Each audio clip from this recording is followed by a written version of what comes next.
Dear aspirants, today I am explain about APPSC direct recruitment ద్వారా assistant statistical ఆఫీసర్కి సంబంధించినటువంటి scheme of examination and syllabus సంబంధించిన విషయాల్ని ఈ వీడియోలో డిస్కస్ చేస్తాను.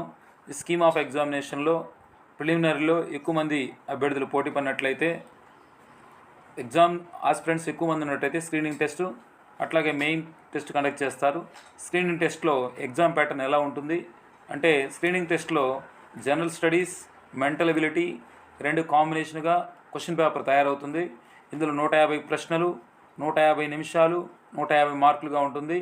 యాజ్ పర్ జీవో 235 మనకి నెగిటివ్ మార్కింగ్ కూడా ఉంటుందండి. ఈ negative marking wrong answer will be penaltied by 1/3 of the marks. So మనకి ఖచ్చితంగా నెగిటివ్ మార్క్స్ ఉంటాయండి ప్రిలిమ్స్ ఎగ్జామ్లో. అలాగే ఫైనల్ ఎగ్జామ్లో కూడా నెగిటివ్ మార్కులు తప్పుపోతే నెగిటివ్ మార్క్స్ కట్ చేస్తారు. Scheme of mains examination degree స్టాండర్డ్లో క్వశ్చన్ పేపర్ ఉంటుంది. ఇక్కడ మెయిన్ ఎగ్జామ్లో ప్రిలిమ్లో ఎవరైతే క్వాలిఫై అయ్యారో వాళ్ళకి మాత్రమే ఎగ్జామ్ కండక్ట్ చేయడం జరుగుతుంది. Paper 1 general studies and mental ఎబిలిటీగా ఉంటుంది. పేపర్ 1 150 మార్కులకి, అలాగే 150 నిమిషాలు time, question number of questions 150, marks 150. అలాగే main subject paper 2 main subject అంటే స్టాటిస్టికల్ ఆఫీసర్కి సంబంధించి స్టాటిక్స్ సబ్జెక్టే ఉంటుంది. ఇందులో నెంబర్ ఆఫ్ క్వశ్చన్స్ 150 నిమిషాలు, 150 క్వశ్చన్లు. సో మెయిన్స్ ఎగ్జామ్ కూడా మొత్తం 300 మార్కులకు ఉంటుంది. ప్రిలిమినరీ ఎగ్జామ్ 150 మార్కులకి, మెయిన్స్ ఎగ్జామ్ 300 మార్కులకి. రెండిట్లో కాంబినేషన్గా జనరల్ స్టడీస్, మెంటల్ ఎబిలిటీ అనేది ఒక పేపర్గా ఉంటుంది. మెయిన్స్ ఎగ్జామ్లో కూడా నెగిటివ్ మార్క్ ఉంటుంది. ఇది 1/3 అంటే మనకు ప్రతి 3 ప్రశ్నలకు తప్పుకి 1 మార్కు తీయడం జరుగుతుంది. సో ఇప్పుడు screening test syllabus general studies, mental ability చూసినట్లయితే మనకు మొత్తం 12 టాపిక్స్ ఇచ్చారండి. ఈ 12 టాపిక్స్ నుంచి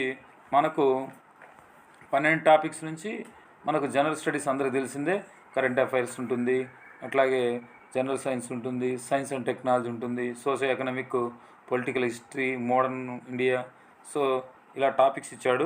చివరిలో మనకు డేటా అనాలిసిస్, లాజికల్ రీజనింగ్ కూడా ఉందండి జనరల్ స్టడీస్లో. అలాగే లాజికల్ రీజనింగ్ పైన సస్టైనబుల్ డెవలప్మెంట్ అనే టాపిక్ కూడా ఇచ్చాడు. ఎన్విరాన్మెంట్ ప్రొటెక్షను, అట్లాగే physical Geography and Indian sub continent. So APPSC ఎగ్జామ్స్కి అన్ని సాధారణంగా జనరల్ స్టడీస్కి ఉన్న అన్ని టాపిక్స్, ఈ 12 టాపిక్స్ ఇక్కడ ఇచ్చారండి. Bifurcation of Andhra Pradesh, administrative, economic, social, cultural and political, legal, implementations problems ఇచ్చాడు. ఇంకా మెయిన్ సబ్జెక్ట్ చూసినట్లయితే క్వశ్చన్స్ ఎకనామిక్స్ నుంచి క్వశ్చన్స్లో 75 ఉన్నాయి సబ్జెక్ట్లో.